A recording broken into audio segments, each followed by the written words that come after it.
Ibu-ibu sholihah yang dirahmati Allah Subhanahu wa taala.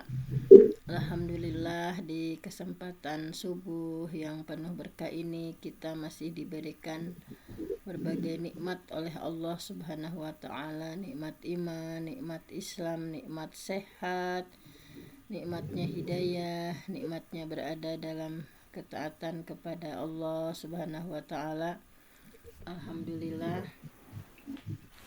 Nah, pada kesempatan subuh ini yang penuh keberkahan ya, bagaimana doa Rasulullah senantiasa berdoa di setiap subuhnya, Allahumma barik li ummati fi bukuriha, ya Allah berkahilah umatku di setiap subuhnya. Mudah-mudahan kita sebagai pengikut Rasulullah Shallallahu Alaihi Wasallam betul-betul ya meneladani berbagai hal yang beliau lakukan.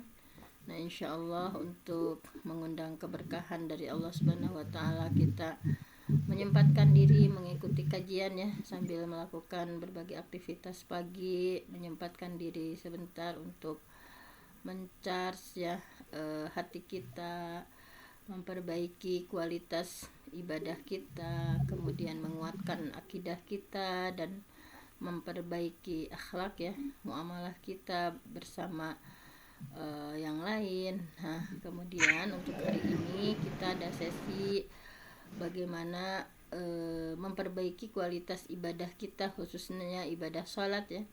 Kita akan mengkaji bagaimana sifat sholat Nabi ya, karena kata dalam hadisnya ya, shollu kama ra'aitumuni usolli. Barangkali ada yang masih salah ya dalam posisi sholat. Kemudian kita akan sama-sama membedah sifat sholat Nabi.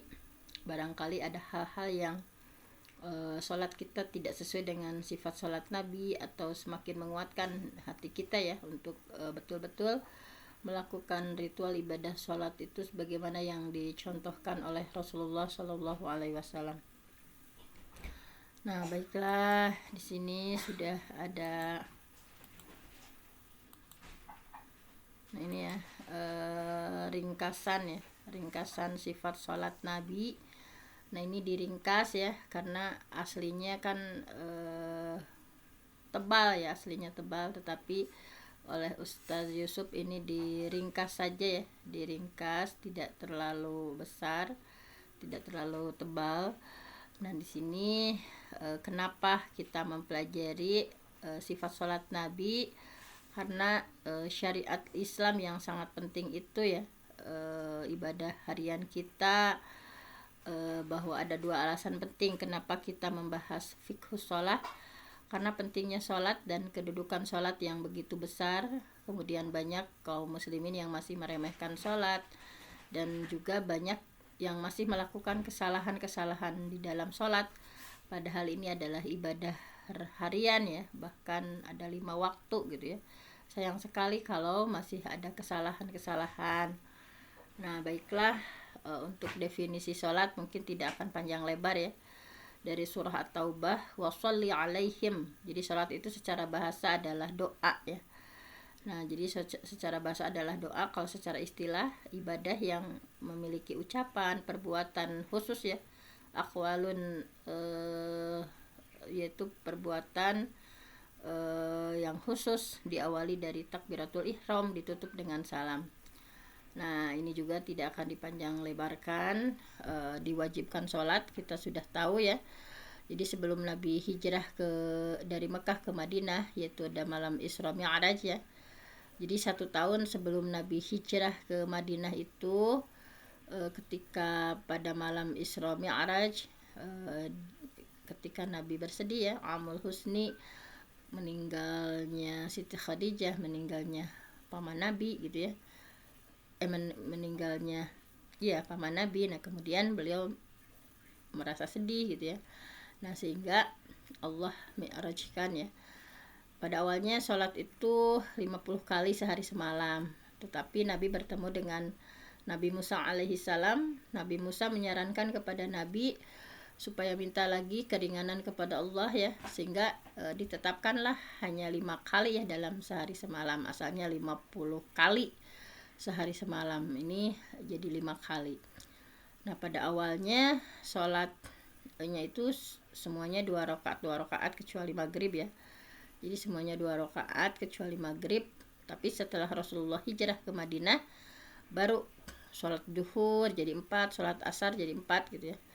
Makanya ketika safar kita dikasih sedekah sama Allah ya, untuk mengqashar 2 gitu ya, sesuai dengan asalnya.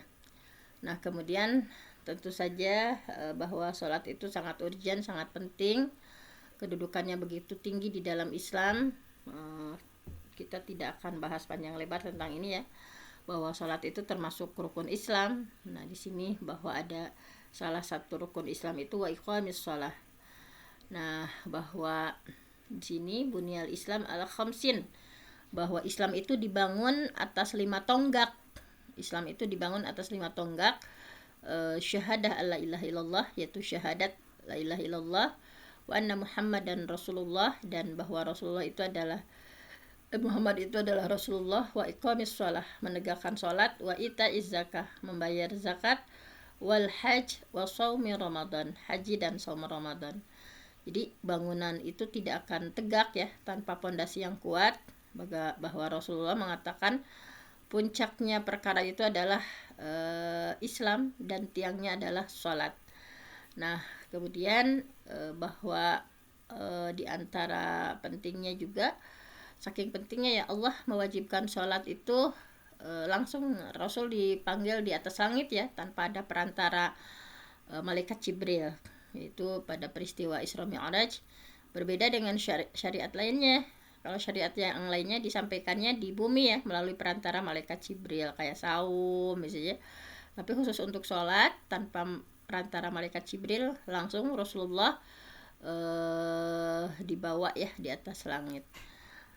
Khusus ini untuk perintah sholat, Allah mengangkat Rasul di atas langit, bahkan dekat ya, dengan Allah di Sidratul Muntahanya langsung, itu di Sidratul Muntaha. Nah, ada 2 faidah ya dalam peristiwa Isra Mi'raj. Keyakinan bahwa Allah itu berada di atas arasy, dan Allah mewajibkan sholat di malam yang paling berharga, yaitu peristiwa Isra Mi'raj. Hal ini menunjukkan betapa pentingnya sholat. Kemudian hal yang menunjukkan keistimewaan ibadah sholat diantaranya, Allah mewajibkan sholat di malam istimewa. Allah mewajibkan sholat di langit tanpa ada perantara ya. Jadi perintah sholat itu langsung dari Allah. Pertama diwajibkan sholat adalah 50 kali. Jadi banyaknya ayat dalam Quran dan hadis ya tentang sholat. Ada sekitar 100 ayat tentang sholat ini ya dalam Al-Quran. Dan Allah mewajibkan bersuci ketika sholat, suci dari kotoran batin ya, bukan hanya zahir saja, suci dari kotoran batin, dari riya, dari cinta dunia, suci ya dari zahir yang nampak ya, pakaiannya bersih, badannya bersih, tempat sholatnya juga bersih gitu ya. Kemudian keutamaan sholat dan faidah sholat. Keutamaan sholat, bahwa Allah menyebutkan bahwa sholat itu adalah sifatnya orang-orang beriman. Dalam Quran surah Al-Mu'minun ya, ayat 1, 2, 9, 10, 11. Dan juga sholat adalah amalan yang pertama kali dihisab. Nah, ini inna awwala ma yuhasabu bihil abdu yaumal qiyamah min amalihi sholatuh. Sesungguhnya yang pertama kali dihisab ya bagi seorang hamba nanti di hari kiamat adalah di antara amalnya adalah sholatnya. Fa in soluhat, ketika sholatnya bagus, faqad aflah wa anjah, maka sungguh dia beruntung dan dia sukses ya. Wa in fasadat, tetapi ketika sholatnya rusak, faqad khaba wa khasira, maka dia sungguh merugi. Fa in taqasa min faridati syai' qala rabb azza wa jalla unduru halil abdi min tatawwu'. Nah, jika ada kekurangannya dari sholat fardunya, maka Allah bertanya, coba lihat apakah ada pahala sholat sunnahnya ya. Fayukammalu minha ma taqasa minal faridah thumma takunu sa'iru a'malihi ala hadza. Nah, ini ya, bahwa ketika tadi ya, lihat kata Allah ya, apakah hambaku memiliki sholat sunnah gitu ya, sehingga disempurnakanlah apa yang kurang dari sholat wajibnya. Kemudian begitu juga dengan seluruh amalnya gitu ya. Nah, kalau kita betul-betul ya dalam menegakkan ibadah sholat dan disempurnakan dengan ibadah tatawu ya, sholat sunnah kita. Nah, jadi sholat itu adalah amalan ibadah yang paling utama. Sholat juga adalah amalan ibadah yang paling besar ya pahalanya, bahwa Rasulullah Sauban ya berkata bahwa aku pernah menanyakan pada Rasulullah tentang amalan yang menghantarkan menuju surga. Maka kata Rasulullah, alaika bikathratis sujud, hendaklah engkau memperbanyak sujud. Alaika bikathratis sujud lillah, pokoknya kalau pengen masuk surga harus memperbanyak sujud ya, perbanyak sholat kepada Allah.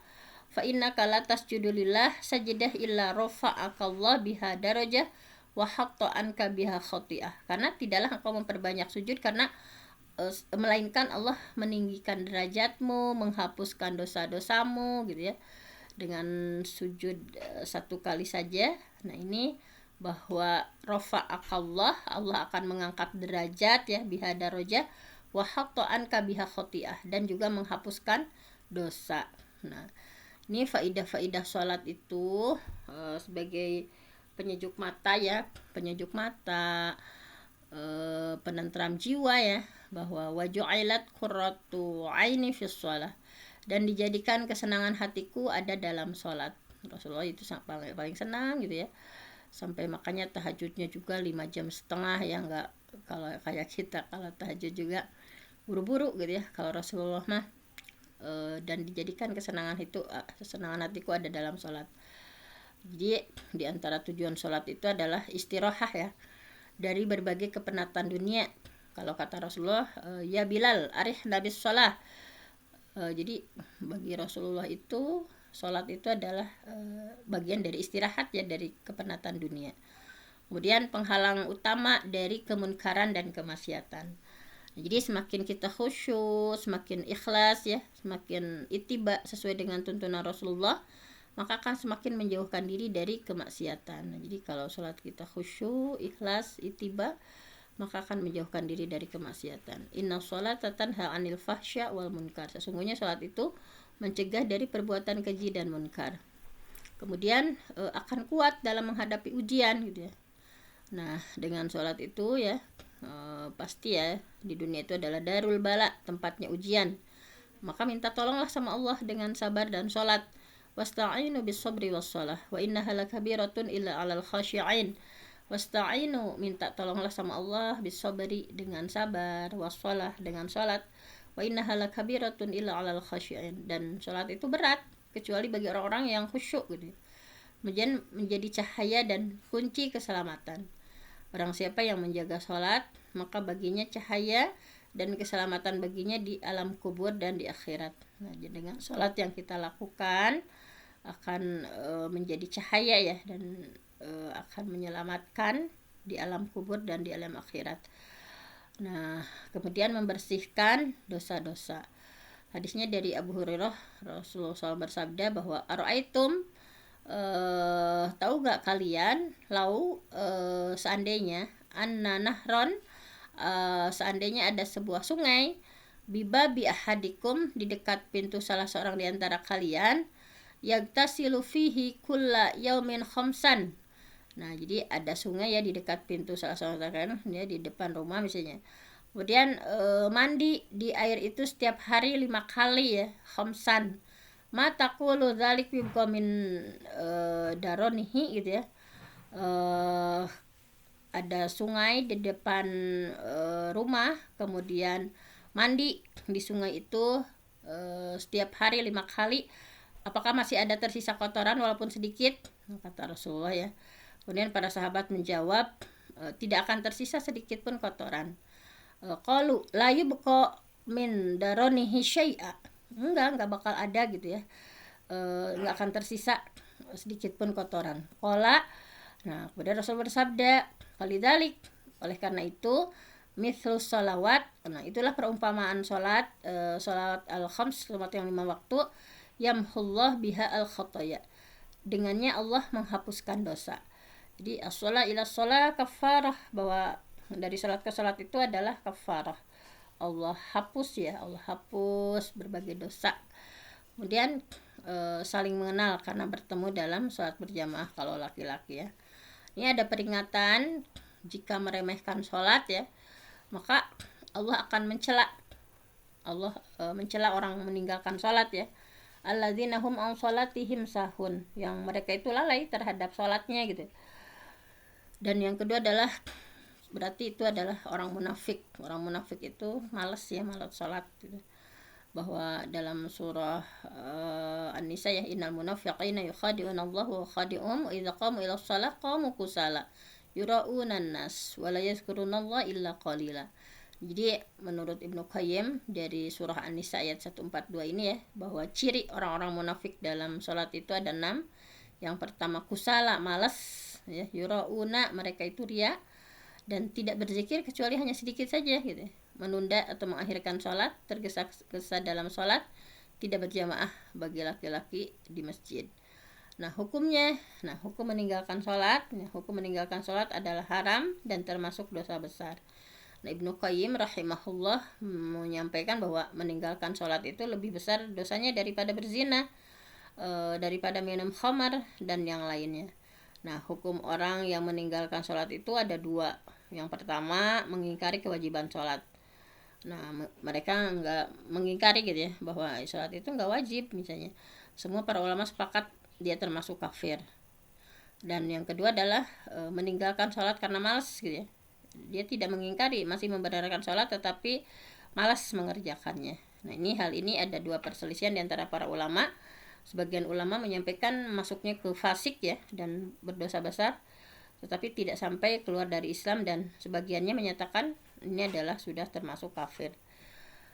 Kemudian Abdullah bin Syakik ya, seorang tabi'in mulia, menyampaikan bahwa para sahabat Nabi tidak memandang suatu amalan yang meninggalkannya adalah kekufuran selain daripada sholat.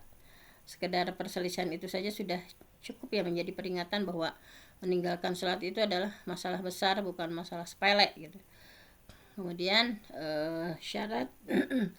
syarat-syarat sholat ya, tentu saja sudah masuk waktu ya, karena inna sholata kanat 'alal mu'minina kitaban mauquta. Sungguh sholat itu adalah kewajiban yang ditentukan waktunya.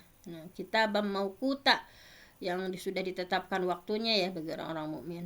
Kemudian suci dari hadas kecil, hadas besar. Cara menghilangkan hadas kecil tentu dengan berwudu ya. Cara menghilangkan hadas besar dengan mandi wajib. Bahwa diingatkan dengan hadis Rasulullah, la yaqbalullah salata ahadikum idza ahdasa hatta yatawadda. Tidak diterima salat salah seorang di antara kalian ketika ia berhadas sampai dia berwudu. Kemudian juga harus menjauhi najis ya. Jadi ketika akan sholat harus membersihkan najis ya, baik dari badan, najis dari pakaian kita, dari tempat sholat kita gitu ya. Abu Sa'id Al-Khudri beliau menyampaikan bahwa Rasulullah ya ketika sedang sholat beliau melepaskan sendalnya, maka para makmum pun ikut-ikutan ke Rasul yang melepaskan sendal mereka ya. Kemudian ketika selesai sholat, Nabi bertanya, kenapa kalian ikut-ikutan ya melepaskan sendal gitu. Kemudian para sahabat menjawab, wahai Rasulullah, kami melihat engkau melepaskan sendal, maka kami pun mengikuti engkau gitu ya.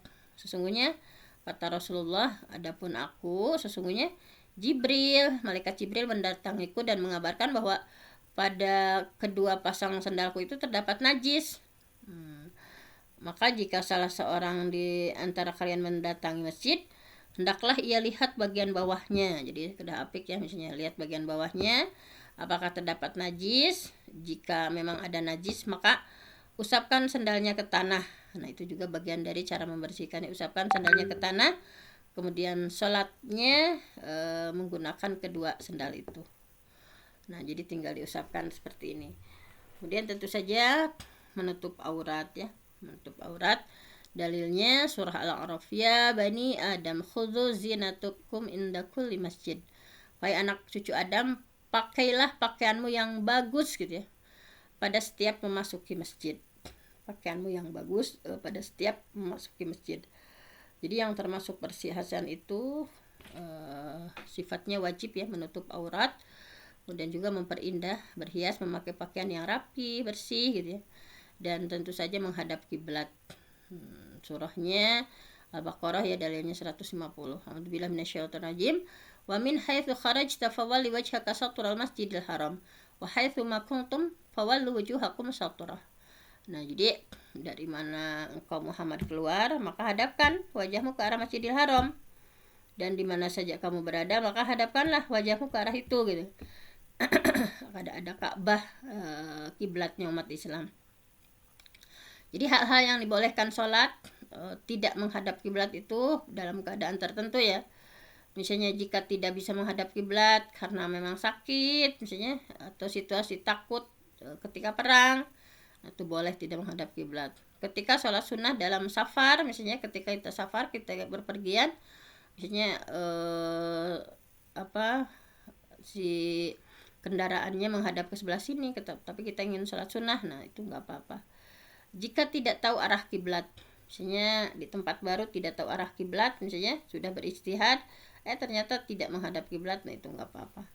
Kemudian untuk niat, bahwa innamal a'malu binniyat ya, maka tidak sah sholat tanpa niat. Dan niat itu ya tempatnya di hati, bahwa tapi kalau yang sudah terbiasa melafadzkan niat silakan saja ya ditalafudkan, karena dalam kita itu di lingkungan kita ada yang dilafadzkan, ada yang di hati saja dibacanya. Yang dilafadzkan silahkan ya, yang terbiasa sudah dilafadzkan, dan yang terbiasa tidak diucapkan ya, hanya di dalam hati, nah itu juga dipersilahkan. Nah kemudian nah ini baru masuk sifat sholat Nabi gitu ya, sifat sholat sesuai tuntunan Nabi nih seperti apa gitu ya. Jangan-jangan kita masih salah misalnya dalam beberapa gerakan, dan supaya lebih yakin lagi ya dalam setiap gerakan yang kita lakukan, kita pelajari sifat sholat sesuai tuntunan Nabi, bahwa bagaimana sih Rasulullah sholatnya kayak gimana ya. Nah di sini bahwa sholat itu termasuk ibadah yang memang harus memenuhi dua syarat ya ketika sebuah amalan diterima atau tidak. Yang pertama tentu saja harus ikhlas karena Allah. Yang kedua adalah ittiba, mengikuti contoh yang dilakukan oleh Rasulullah Shallallahu Alaihi Wasallam. Jadi sifat sholat Nabi yang pertama adalah ikhlas, meluruskan niat, betul-betul niat itu hanya karena Allah. Bahwa dalam surah Al-An'am ya, Qul, katakan Muhammad, inna sholati, sesungguhnya sholatku, wa nusuki, ibadahku, wa mahyaya, hidupku, wa mamati, dan matiku, lillahi rabbil alamin, hanyalah milik Allah, Tuhan seluruh alam. Nah ini ya betul-betul seluruh ibadah kita, hidup kita, mati kita hanya untuk Allah. Nah ini khusus ibadah sholat, sebelumnya diluruskan niatnya misalnya betul-betul hanya karena Allah Subhanahu wa taala. Kemudian tidak hanya cukup sesuai ikhlas karena Allah ya, harus juga ittiba, yaitu beribadah sesuai dengan tuntunan Rasulullah SAW. Hadisnya dari Malik bin Huwairis ya, bahwa Rasulullah SAW bersabda, "Shallu, salatlah kalian, kama sebagaimana ra'aitumuni usolli, sebagaimana kalian melihat aku salat." Jadi shallu kama ra'aitumuni usolli, salatlah kalian dengan cara sebagaimana kalian melihat salatku. Nah caranya gimana? Nah, harus sesuai semuanya dengan tuntunan Rasulullah. Nah sehingga kita pelajari hari ini tata cara sholat Nabi, bahwa tata cara sholat Nabi ya sesuai tuntunan Rasulullah itu, yang pertama tentu saja hendaknya kita keluar rumah dalam keadaan berwudu ya, bersuci. Jadi Rasulullah ketika wudunya dari rumah ya, sebelum berangkat ke masjid beliau wudu dari rumah terlebih dahulu. Tapi bukan berarti harus dari rumah ya, ini kebiasaan Rasulullah, bahwa Rasulullah hendaknya kita keluar rumah itu dalam keadaan bersuci atau berwudu. Nah, suci dari apa? Dari hadas besar, dari hadas kecil ya, dari najis. Nah, Rasulullah menyuruh datang ke masjid itu dengan tenang, tidak tergesa-gesa gitu ya. Jadi ketika ke masjid, setiap langkah itu akan menjadi pahala. Setiap langkah itu akan menjadi pelebur dosa. Apalagi laki-laki ya, setiap waktu ya di itunya sunahnya itu di masjid gitu ya. Kalau perempuan memang lebih bagusnya di rumah gitu. Kemudian hadis dari Abi Hurairah bahwa idza sami'tum al-qamah, jika kalian mendengar iqamah, famshu ila shalah, maka berjalanlah menuju salat, wa alaikum bis sakinah, tapi harus bersikap tenang ya. Ketika jalannya itu alaikum bis sakinah wal waqar wala tusri'u, jadi tenang, khusyuk ya, jangan cepat-cepat gitu ya. Fama adraktum, maka jika kalian mendapati rakaat sholat, fasallu, maka sholatlah, wa mafatakum fa'timu, tetapi ketika kalian ada yang luput, misalnya kita ketinggalan satu rakaat atau ketinggalan udah ruku, orang-orang udah ruku ya, wa mafatakum, dan apa yang luput dari kalian, fa'timu, maka sempurnakanlah. Nah, kemudian hadis dari Abu Hurairah ya, Rasulullah bersabda, man tatahhara fi baitihi, barang siapa yang bersuci di rumahnya, summa masya ila baitin, kemudian berjalan menuju salah satu rumah ya, min buyutillah, di antara rumah Allah, yaitu menuju masjid, liyaqdiya faridah min faraidillah, untuk menunaikan kewajiban yang sudah Allah wajibkan, kanat, maka keadaannya khotwatahu ihdahuma tahutu khati'ah wal ukhra tarfa'u darajah, maka salah satu langkah kakinya akan menghapuskan dosa dan langkah kaki lainnya akan meninggikan derajat. Nah, jadi ketika kita bersuci dari rumah menuju rumah Allah ya, salah satu rumah Allah, maka subhanallah ya, satu langkah kaki menghapuskan dosa dan langkah kaki lainnya meninggikan derajat. Jadi ketika sampai ke masjid, hendaknya kita mendahulukan kaki kanan dulu ya. Kalau masuk, kaki kanan, berdoa ya, berdoa masuk masjid ya. Ada beberapa jenis doa masuk masjid, diantaranya di sini Bismillah, dengan menyebut asma Allah, wassalam, dan salam ala Rasulillah, atas Rasulullah. Allahumma ya Allah ikfirli, ampunilah dosa-dosaku ya, ikfirli zunubi, ampunilah dosa-dosaku, waftahli, bukankanlah untukku abwaba rahmatik, pintu rahmatmu. Nah ini ya hadisnya. Nah ini sahih ya, hadis riwayat Ibnu Majah, dan Syekh Al-Albani menyatakan bahwa hadis ini adalah sahih.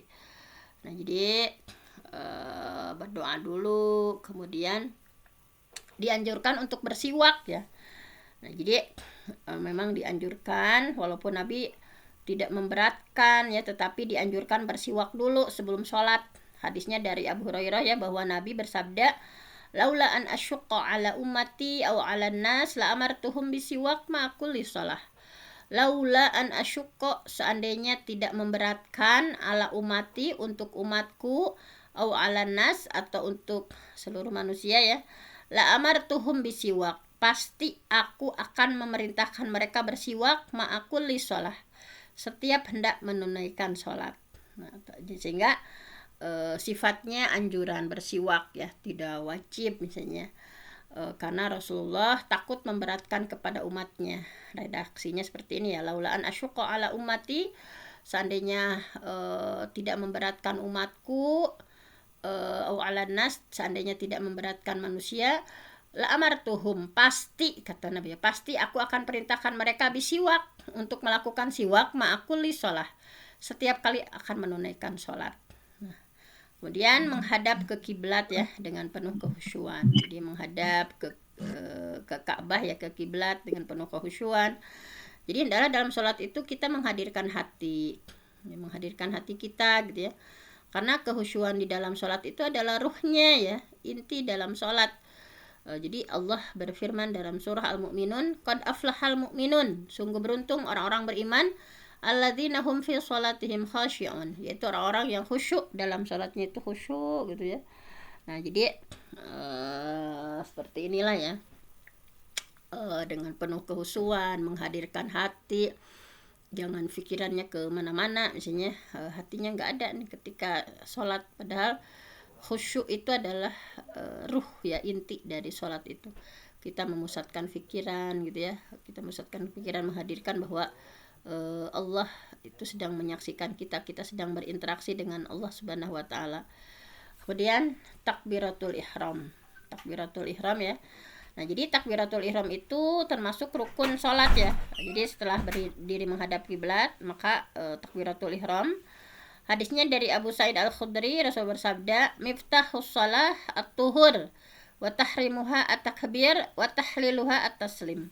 Bahwa miftahus shalah, pembuka sholat itu adalah at-tuhur, bersuci, wa tahrimuha, dan yang mengharamkannya dari perkara di luar sholat adalah at-takbir. Setelah takbir haram ya melakukan hal-hal yang lain kecuali ritual sholat. Wa tahliluha at-taslim, dan yang menghalalkan ya setelah salam baru boleh ngobrol lagi, boleh makan lagi, tetapi ketika sholat tidak boleh ngobrol ya, tidak boleh hal-hal lain, melakukan hal-hal lain. Jadi ketika sudah mulai takbiratul ihram, Allahu Akbar, artinya diharamkan hal-hal yang sebelumnya boleh. Kayak makan, nggak boleh ya setelah takbir makan, minum, atau bicara gitu. Kemudian setelah itu ya, bahwa ketika mengucapkan Allahu Akbar, Allah zat yang maha besar, Rasulullah menyuruh ya seseorang yang jelek sholatnya untuk takbiratul ihram gitu ya. Rasulullah menyuruh seseorang yang jelek sholatnya untuk takbiratul ihram mengucapkan takbiratul ihram, hukum itu adalah wajib karena hukum asal itu adalah perintahnya wajib. Nah, jadi lafaz yang dipilih ketika takbiratul ihram itu adalah Allahu Akbar. Kenapa lafaz yang dipilih oleh ketika takbiratul ihram itu Allahu Akbar?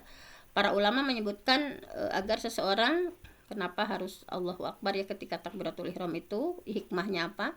Para ulama menyebutkan supaya seseorang itu menghadirkan keagungan Allah gitu ya, bahwa Allah zat yang maha besar dari hal apapun di dunia.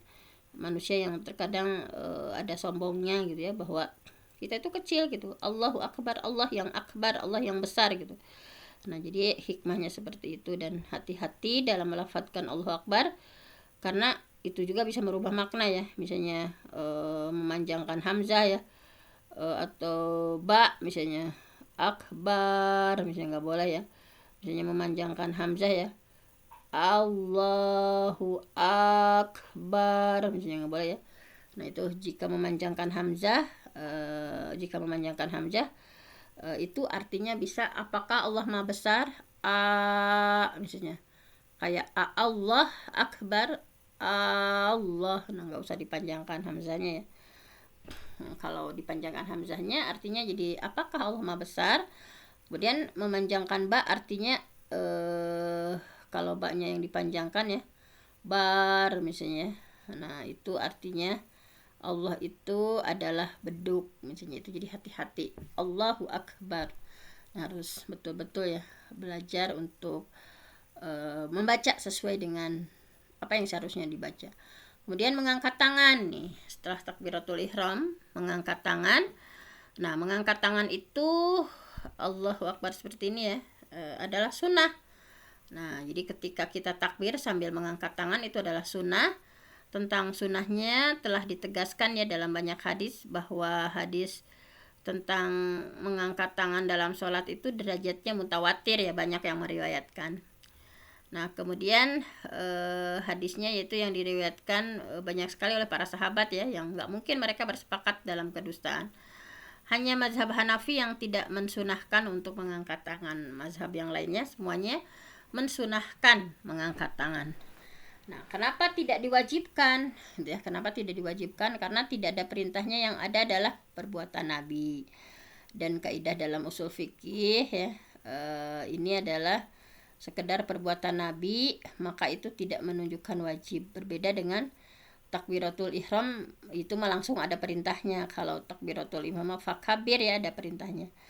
Tapi kalau mengangkat tangan, nah ini ya, tetapi memang untuk mengangkat tangan ini posisinya walaupun tidak wajib ya, ini adalah posisinya sunnah ya. Nah, tadi sunnahnya banyak hadis-hadis yang mutawatir ya, yang meriwayatkan banyak, kecuali mazhab Hanafi yang tidak mensunahkan mengangkat tangan. Nah, ini mengangkat tangan ini ada 3 cara ya. Nah, mengangkat tangan ketika takbiratul ihram itu ada 3 cara. boleh berbarengan ya, mengangkat tangan dengan takbir, misalnya Allahu Akbar, Allahu Akbar, misalnya mengangkat tangan sambil takbir. Nah, itu hadis riwayat Bukhari dan Ibnu Umar. Kemudian boleh mengangkat tangan dulu, kemudian takbir, misalnya seperti ini ya, Allahu Akbar, misalnya. Boleh takbir dulu, kemudian mengangkat tangan, Allahu Akbar. Nah, kemudian mengangkat tangan. Ini boleh ya, ketiga-tiganya. Hadisnya ya dari riwayat Bukhari. Yang pertama itu ya, yang berbarengan. Kalau kita mungkin kebanyakannya berbarengan ya, sambil Allahu Akbar. Nah, ini hadis riwayat Bukhari dan Ibnu Umar. Kemudian batasan mengangkat tangan itu ada 2 cara. Nah, yang pertama hadis riwayat Bukhari ya, yang kedua hadis riwayat Muslim. Kalau hadis riwayat Bukhari, boleh mengangkat tangan itu sejajar dengan bahu. Jadi mengangkat tangan ya sampai mana nih? Sampai bahu boleh. Jadi kalau yang Bukhari ini sampai sini, Allahu Akbar ya. Mengangkat tangan itu sejajar dengan bahu. Boleh juga mengangkat tangan sejajar dengan telinga. Nah, seperti ini, Allahu Akbar. Nah, ini sejajar dengan telinga ya. Nah, hadis riwayat Muslim ini dari Malik bin Al-Huwairis. Nah, jadi boleh mengangkat tangan sampai bahu, hadis riwayat Bukhari. Boleh mengangkat tangan sampai sejajar dengan telinga seperti ini. Silakan kebiasaan ibu-ibu semua, sampai bahu kah atau sampai telinga. Nah, itu boleh kedua-duanya. Kemudian hikmah bolehnya bervariasi dalam mengangkat tangan. Nah, ini kita menggabungkan atau menghiburkan semua sunnah Nabi. Kadang-kadang kita sholatnya itu sampai bahu sejajarnya boleh. Kadang-kadang misalnya kita juga sampai telinga. Silakan saja ya, divariasikan gitu. Nggak mesti terus sampai bahu. Mas pengennya sampai gini terus. Misalnya silakan saja. Tadi menghidupkan semua sunnah Nabi ya, supaya tidak mati. Kemudian agar tidak bosan, kemudian memudahkan sesuai dengan kondisi kita. Enaknya misalnya, enaknya apakah sampai bahu, enaknya tuh sampai telinga gitu ya. Nah, itu tergantung kemudahan sesuai dengan kondisi kita. Hikmah mengangkat tangan ketika takbiratul ihram tentu saja meneladani Nabi Muhammad SAW sebagai perhiasan dalam sholat, dan untuk menyingkap hijab ya, tidak ada pembatas antara seorang hamba dengan Allah ketika sholat, dan sebagai pengagungan terhadap Allah Subhanahu wa Ta'ala. Nah, ini kekeliruan dalam mengangkat tangan hanya sebatas dada, tidak sejajar bahu. Nah, ini hati-hati ya kalau mengangkat tangan, misalnya Allahu Akbar, di ketika takbiratul ihram misalnya ada yang hanya sampai dada seperti ini, Allahu Akbar gitu. Apalagi yang sholatnya ngasal ya, tidak hadir hatinya. Nah, sholatnya itu kayak gini gerannya, Allahu Akbar, kayak belum begitu pas gitu ya. Nah, jadi mengangkat tangan hanya sebatas dada seperti ini, tidak sejajar bahu. Banyak yang keliru seperti itu. Kemudian mengangkat tangan sambil mengusap telinga. Mengangkat tangan ya sambil mengusap telinga seperti ini, itu juga bukan yang dicontohkan. Kemudian nah, ini meletakkan tangan kanan di atas tangan kiri. Nah, seperti ini kan, tangan kanan diletakkan di atas tangan kiri. Nah, tempat meletakkan tangan itu ada beberapa cara. Nah, yang pertama hadis riwayat Nasa'i, meletakkan telapak tangan di atas punggung tangan. Maksudnya meletakkan telapak tangan di atas punggung tangan, misalnya seperti ini. Kemudian meletakkan tangan pada siku. Misalnya biasanya Allahu Akbar, meletakkan tangan pada siku. Jadi ujung jari pada siku seperti ini misalnya. Jadi boleh meletakkan telapak tangan di atas punggung tangan seperti ini. Boleh meletakkan tangan pada siku ya, ujung jari kita ini pada siku seperti ini, atau meletakkan di pergelangan seperti ini. Nah, ini boleh ya. Nah, seperti ini boleh di pergelangan misalnya. Megang ini pergelangan ini, boleh juga ujung jari pada siku seperti ini. Telapak tangan di atas punggung tangan misalnya seperti ini, tergantung kondisinya ya, bagaimana misalnya tumak ninahnya misalnya. Kemudian posisi tangan meletakkannya di dada. Ini hadis dari Ibnu Huzaimah ya, hadis yang paling sahih. Meletakkan tangan itu di mana? Apakah di sebelah sini, ada yang di pusar gitu, ada yang di dada misalnya. Tetapi yang paling sahih ya, hadis riwayat dari Ibnu Huzaimah, meletakkan tangan itu di atas dada. Allahu Akbar misalnya. Allahu Akbar di sini di atas dada, atau boleh juga misalnya meletakkan di pusar, di sini di pusar ya. Hadis riwayat dari Ahmad dan Abu Dawud dari Ali bin Abi Thalib. Jadi kalau ini seperti ini ya, Ali pernah melihat Rasulullah meletakkan di atas pusar ya, di atas bujalnya, di atas pusar seperti ini, ataupun di atas dada seperti ini. Nah, kemudian hikmah meletakkan tangan tentu saja meladani Nabi sebagai bentuk pengagungan kepada Allah, supaya tangan kita nggak kemana-mana gitu ya. Itu juga menambah kehusyuan ya. Jadi ketika berdiri, meletakkan tangan kanan di atas tangan kiri dan meletakkannya di dada. Nah, tangan satu kan meletakkan dadanya, maka hendaknya mata pun melihat ke tempat sujud gitu ya. Nggak boleh kita lihat kanan kiri, tetapi lihatlah tempat sujud kita. Kemudian selanjutnya ya, satu lagi saja, ini masih panjang sih ya. Nah, itu saja dulu ya, kita meneladani sifat sholat Nabi. Apakah sholat yang kita lakukan sudah sesuai dengan sifat sholat Nabi atau belum? Karena khawatir ya, pahala sholat kita itu hanya seberapa persen gitu ya. Bagaimana dalam hadis ada yang hanya berapa persennya, ada sepertiganya, seperenamnya gitu ya. Makanya kita harus benar-benar mempersiapkan diri, mengkaji bekal ilmunya ya, sifat sholat Nabi itu kayak gimana gitu, sehingga kita betul-betul laksanakan, kita yakini oh ini tangan sebelah sini ya sesuai dengan sifat sholat Nabi, boleh di sini, boleh di sini, boleh di sini. Nah misalnya, nah mudah-mudahan semakin hari kualitas ibadah kita semakin baik.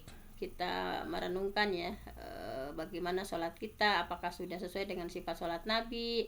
Nah, mudah-mudahan semakin hari kita belajar dari hal-hal kecil, menguatkan ibadah kita, menguatkan akidah kita, menguatkan akhlak kita ya, memperbagus akhlak kita supaya semakin hari itu semakin lebih baik ya dari masa yang kemarin. Dengan bekal ilmu yang kita gali, kita pelajari, kita mendapatkan keberkahan dari Allah Subhanahu wa taala. Saya mohon ampun sama Allah, yang benar datangnya dari Allah, yang salah dari saya sendiri. Kita lanjutkan ya sifat salat Nabi di sesi berikutnya. Mudah-mudahan kita masih diberikan umur oleh Allah Subhanahu wa taala. Aqulu qouli hadza wa astaghfirullah li wa lakum. Wassalamualaikum warahmatullahi wabarakatuh. Waalaikumsalam warahmatullahi wabarakatuh. Terima kasih pada Bunda Dr. Penti yang telah begitu banyak mengurai ilmu agama. Semoga kita bisa mengamalkannya pada kehidupan kita sehari-hari dan menambah keilmuan kita. Dan mohon maaf bila ada salah-salah kata ya. Dan kita tutup majlis ini dengan doa kafaratul majlis. Bismillahirrahmanirrahim. Subhanallahumma wa bihamdika asyhadu Assalamualaikum warahmatullahi wabarakatuh. Walhamdulillahirabbil alamin.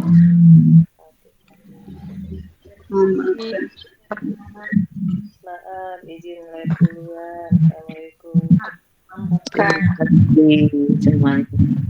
Waalaikumsalam warahmatullahi wabarakatuh.